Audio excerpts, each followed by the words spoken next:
Our next speaker is CJ Grace, former BBC journalist. CJ Grace is the author of the humorous self help book, Adulterous Wife How to Thrive Whether You Stay or Not, an international bestseller.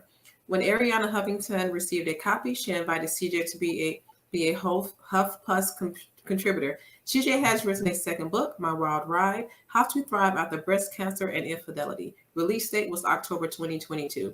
It is a candid comment memoir and cancer survival guide. Ladies and gentlemen, please welcome our next speaker, CJ Grace. Thank you so much, Lakeisha.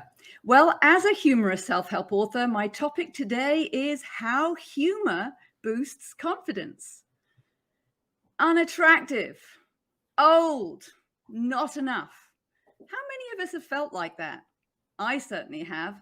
Finding out the man I believed to be my soulmate and partner for life was in love with a girl almost the same age as our son shattered my confidence.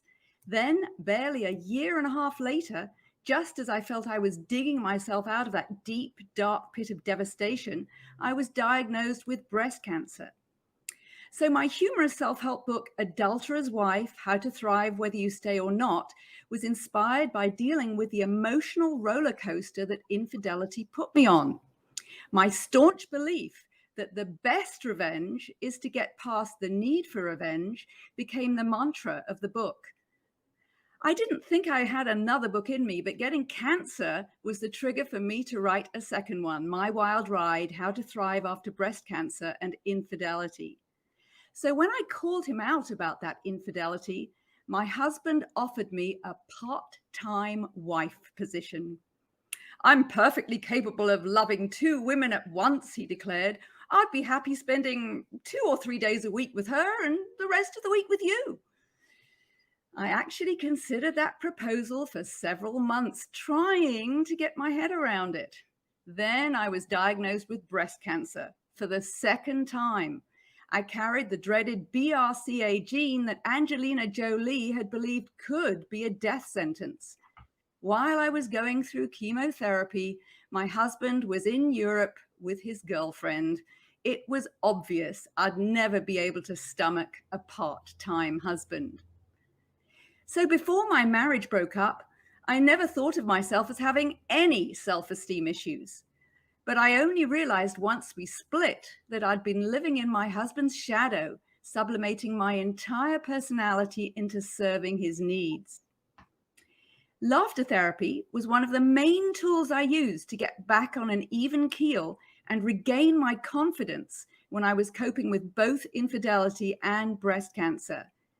So I made an effort to hang out with people who made me laugh rather than brought me down. And I watched comedies rather than depressing dramas. And despite being a former BBC journalist, I gave up watching the news because it's all about bad news. Growing up in Britain, I was brought up on Monty Python's Flying Circus, which helped me notice the absurd humor of my situation, whatever was happening. And if you don't laugh, you cry. And I'd much rather laugh. So that's why I fill the self-help books I write with cartoons and a lot of humor. There's even an Indian practice called laughter yoga to promote health and well-being. It combines yoga breathing techniques with laughter exercises. Sounds like a good idea, but I would rather laugh naturally from good conversations with entertaining people and from watching comedies without having to force anything. Seeing humor in your everyday existence isn't the same thing as always cultivating a positive attitude. That is hard to manufacture.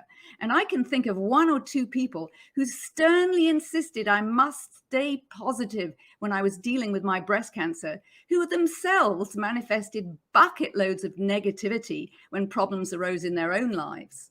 Yes, do whatever you can to keep your spirits up, but don't ever feel bad about feeling bad.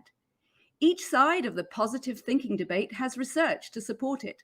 For example, some studies show a positive attitude helps cancer recovery, while others indicate that positive thinking doesn't improve the outcome. It's impossible to be positive all the time, especially faced with setbacks like a failing marriage, breast cancer, or being in pain. But laughter can give you confidence and take your mind off your difficulties, both physical and psychological. American political journalist Norman Cousins was immobile and in extreme pain from a condition called ankylosing spondylitis that doctors said he'd never recover from. He watched stuff like Marx Brothers films and Candid Camera and discovered that just 10 minutes of induced hearty laughter would produce about 2 hours of painless sleep. Eventually, he became almost completely pain-free. Humor allowed me to take both myself and others less seriously. It's one of the most effective ways to make everyone smile and feel more relaxed. Laughter breaks the tension. I can now look back at my ex's part-time wife offer and see it as so ludicrous as to be a gift in terms of material for my humorous writing. Humor can be a wonderful antidote to insecurity and anxiety.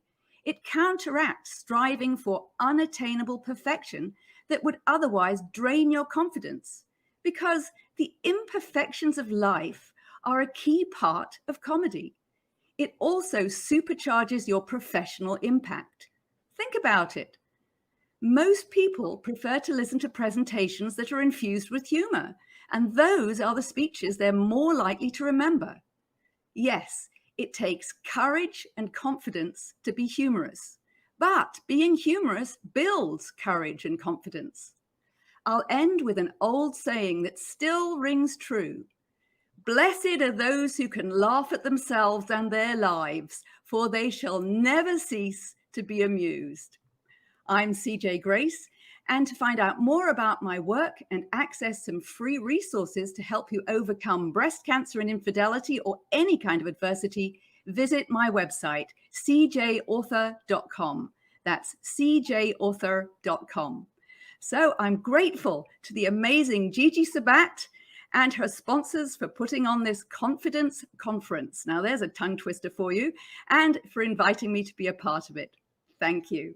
Thank you, CJ. Thank you, CJ. It's always a pleasure being on the same platform with you.